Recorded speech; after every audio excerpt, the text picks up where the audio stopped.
حضرت عائشہ صدیقہ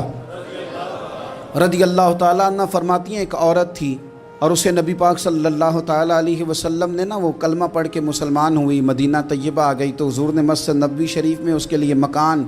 ایک سادہ سا کمرہ ساتھ مسجد کے بنوا دیا، وہیں رہنے لگی۔ اکثر وہ سیدہ طیبہ کے پاس آتی تو حضرت عائشہ صدیقہ رضی اللہ تعالیٰ عنہ فرماتی ہیں وہ بڑی باتیں سناتی اور آخر میں کہتی وہ ہار والا دن بھی بڑا عجیب دن تھا اور میرے رب کی قدرتوں کا دن تھا، وہ بھی بڑا عجیب دن تھا۔ سیدہ عائشہ صدیقہ رضی اللہ تعالیٰ عنہ ایک دن فرمانے لگی کہ تو ہار والے دن کا بڑا ذکر کرتی ہے، وہ کیا دن تھا؟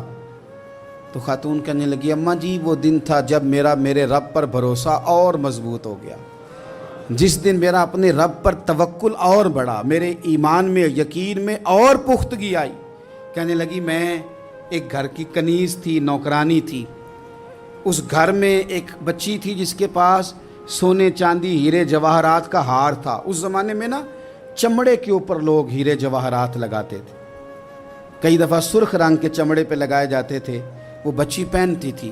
تو کہتی ہیں وہ بچی کے اس نے اتار کے رکھا یا اس سے گرا وہ ہار تو چیل اسے اٹھا کے لے گئی گوشت سمجھ کے اور میرے سامنے اٹھا کے لے گئی۔ گھر والوں نے مجھ سے پوچھا، یہ بخاری میں موجود ہے، گھر والوں نے پوچھا مجھ سے کہ وہ ہار کہاں ہے تو میں نے کہا چیل اٹھا کے لے گئی۔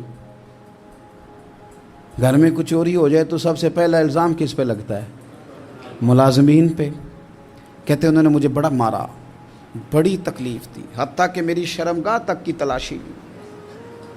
میری عزت اتنی خراب کی میں بتا نہیں سکتی۔ میں نے اپنی زندگی میں ایک واقعہ دیکھا، ایک امیر گھر میں چوری ہو گئی، ملازم کو اتنا مارا کہ وہ چارپائی پہ پڑ گیا، پولیس والوں سے اتنی مار پڑوائی گئی کہ وہ بیچارہ چارپائی پہ پڑ گیا اور پھر وہ اتنا بیمار ہوا اور کچھ دنوں کے بعد پتہ چل گیا کہ چور تو اپنا بیٹا ہے ان کا، پھر اس کا انتقال ہو گیا۔ اب وہ سیٹھ صاحب اور گھر والے آ کے مرنے والے کے کان میں معافیاں مانگ رہے ہیں، کان میں۔ تو میں نے ان سے پھر کہا تھا کہ یہ تو اب چلا گیا ہے،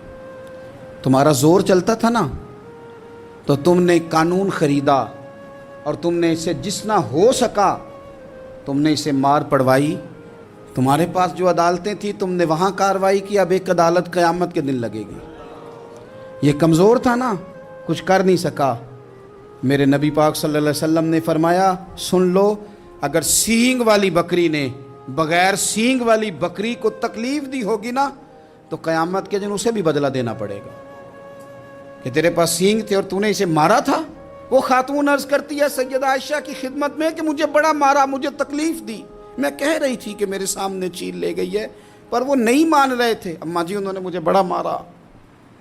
حضرت عائشہ صدیقہ کہتی ہیں پھر کیا ہوا؟ کہنے لگی اماں جی جب کوئی میرا مددگار نہ رہا، مجھے تکلیف دے رہے تھے، رسوا کر رہے تھے، تو میں نے اپنے رب سے مدد چاہی، میرے رب کی طرف میں نے توجہ کی، میں نے کہا مالک اب تو ہی میرا مددگار ہے۔ کہتی ہے وہ مجھے مار رہے تھے تو وہ چیل جو ہار لے گئی تھی وہی لے کے واپس آ گئی اور ہمارے سروں کے قریب لا کے اس نے جب اس ہار کو پھینکا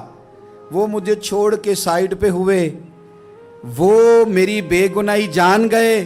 لیکن آپ کو بتاؤں اس دن سے میرا اپنے رب پر یقین اور بڑھ گیا۔ مجھے سمجھ آ گئی کہ جب انسان پورا ٹوٹ جاتا ہے اور جب کوئی چاروں جانب اس کا مددگار نہیں ہوتا تو رب تو ہوتا ہے نا، اللہ تو اس کا مددگار ہوتا ہے نا، وہ تو پھر اپنے اس بندے کی مدد کرتا ہے نا، پھر وہ تو توانائی دیتا ہے نا، وہ تنہا نہیں چھوڑتا، وہ تو آنسوؤں والوں کے آنسوؤں پہ بڑا کرم فرماتا ہے،